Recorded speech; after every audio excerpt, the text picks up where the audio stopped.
The mystery. What if I told you the United States doesn't survive on money at all? What if dollars are just the surface illusion, while the real engine of American power runs on something far more dangerous, far more invisible?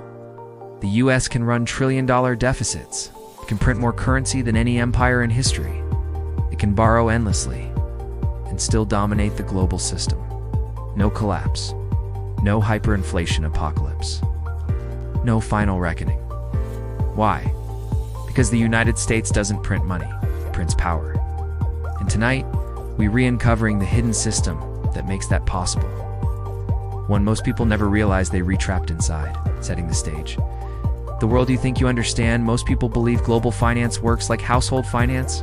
Earn money, save money, spend carefully, pay your debts. Countries, we're told, should do the same. But here's the first crack in the story. No empire in history is ever ruled by living within its means. Spain didn't, Britain didn't, Rome didn't. They ruled by controlling systems, trade routes, standards, laws, and currencies. And the United States perfected this formula after World War II, not by gold, not by manufacturing, but by something much more abstract. To understand it, we have to go back to the moment the dollar stopped being just money. Origins: how the system was built in 1944 as World War II was still raging. 44 nations met at a quiet resort in New Hampshire, the Bretton Woods Conference. Officially, the goal was stability. Unofficially, it was control. The United States emerged from the war with the majority of the world's gold, its factories untouched, its rivals exhausted or destroyed, so the deal was simple. The dollar would become the center of the global financial system. Other currencies would peg themselves to it. The dollar itself would be as good as gold. But here's the twist. It wasn't just about money. It was about forcing global trade, savings, and reserves to flow through the US system. Every country needed dollars. To trade, to stabilize, to rebuild. And suddenly America wasn't just a nation. It was the clearinghouse of the world. The rise from money to power. At first, the system worked exactly as advertised. The US printed dollars. Other nations earned them by selling goods. Those dollars came back to the US as investments, loans, and treasury purchases. A perfect loop. But by the 1960s, something broke. America was fighting wars, was funding social programs, running deficits. More dollars existed than gold could back. Foreign governments noticed. And in 1971, the unthinkable happened. President Richard Nixon did something no one expected. He cut the dollar loose from gold. No announcement. No global vote. No permission. Just a televised speech. From that moment on, the dollar was backed by nothing tangible. And yet this is the part history books rush past. It didn't collapse. It expanded. Because by then, the dollar no longer needed gold. It had something stronger. The hidden mechanism why the dollar survived. Here's the secret. The US didn't need gold backing. It had already embedded the dollar into global trade, oil pricing, debt markets, banking systems, military alliances. Oil was priced in dollars. Debt was issued in dollars. Trade contracts settled in dollars. If a country wanted to function in the modern world, it needed dollars, which meant the US could print them, export the cost. Inflation didn't stay at home. It spread outward. Other countries absorbed it through reserves, debt, and trade imbalances. This is what economists politely call exorbitant privilege. But that phrase hides the truth. This wasn't privilege, it was structural dominance. Breaking point: when the system showed its fangs. Every system reveals itself during crisis. The cracks started showing in the late 20th century.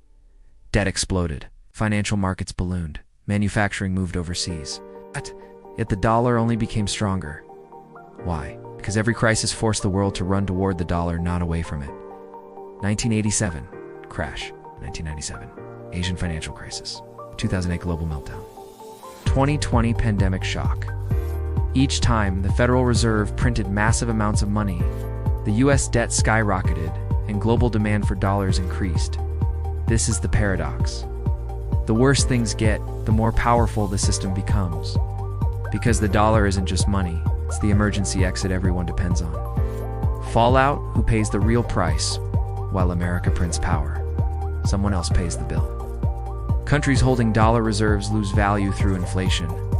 Emerging markets collapse under dollar-denominated debt. Local currencies weaken, austerity follows.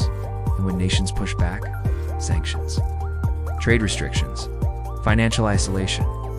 Access to the dollar system becomes a weapon, not bombs, not armies, but spreadsheets.